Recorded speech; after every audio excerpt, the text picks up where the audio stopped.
Hello အခုကျွန်တော်ပြောချင်တာကတော့ Macentric ကတော့အနည်းစနစ်အသစ်လောက်ထားရနော်အခုတော့ QR scan ပေးမဟုတ်တော့ဘဲနဲ့ဖုန်းနဲ့ဒီလိုမျိုး GPay ပေါ့နော်အဲကောင်တာမှာပိုက်ဆံရှင်းလို့ရတဲ့နည်းစနစ်အသစ်လေးလောက်ထားပါတယ်အခုအဲလိုချင်တယ်ဆိုရင်ကျွန်တော်စားတော့ Xiaomi ဖုန်းမှာတော့ wallet ဆိုပါတယ်တကယ်လို့များမပါခဲ့ရင်တော့ wallet ကို download လုပ်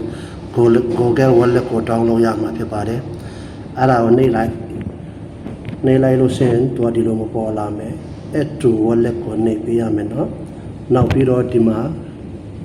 GPay ကို payment ကိုနှိပ်ပေးရမယ် Okay သူကဒီလိုမျိုးပေါ်လာရင်ကိုကကတ်ကို scan လုပ်ပေးရမယ်ဒီကနေနောက်ပြီးမရဘူးဆိုအောက်ကနေဒီလိုမျိုးကပ်ပေါက်ကကဏ္ဍတွေကိုရေးပေးရမယ်နောက်ပြီးတော့ expire CV ပဲကဏ္ဍသုံးလုံးကိုရိုက်ထည့်ပေးရမယ်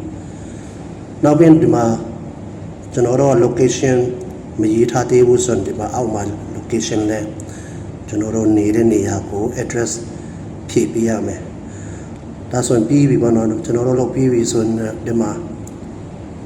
NFC လိုသေးတယ်ကျွန်တော်တို့ NFC မဖွင့်ထားတော့ NFC ဖွင့်မယ် Okay ဒီလိုဆိုရင်ကျွန်တော်တို့ပတ်စံရှင်းတဲ့နေရာမှာတုံးလို့ရပြီပေါ့နော်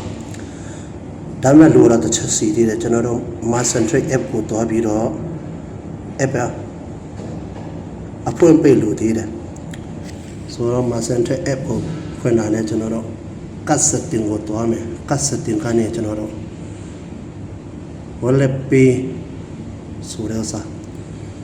ဒီမှာတိုးလိုက်ဒီလိုပုံလေးပြထားတယ်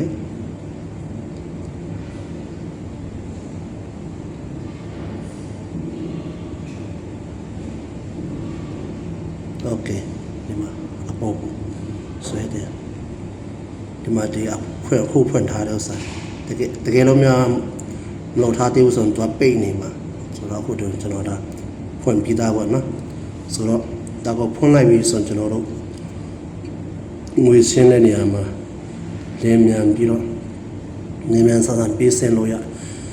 ငွေရှင်းလို့ရတယ်ဗောနော်ဒီမှာသူတို့လည်း app ထဲမှာလည်းဗီဒီယိုတွေတင်ထားတယ် Samsung Wallet နဲ့ Samsung သုံးတဲ့လူဆိုရင် Samsung Wallet နဲ့လုပ်လို့ရတယ် Xiaomi တွေဆိုတော့ဖုန်းထဲမှာ Wallet ပါပြီးသားဗောနော်ကိုတချို့ကမပါဘူးဗော iPhone ဆိုရင်တော့ကျွန်တော် online မှာတွေ့လာကြတော့သူက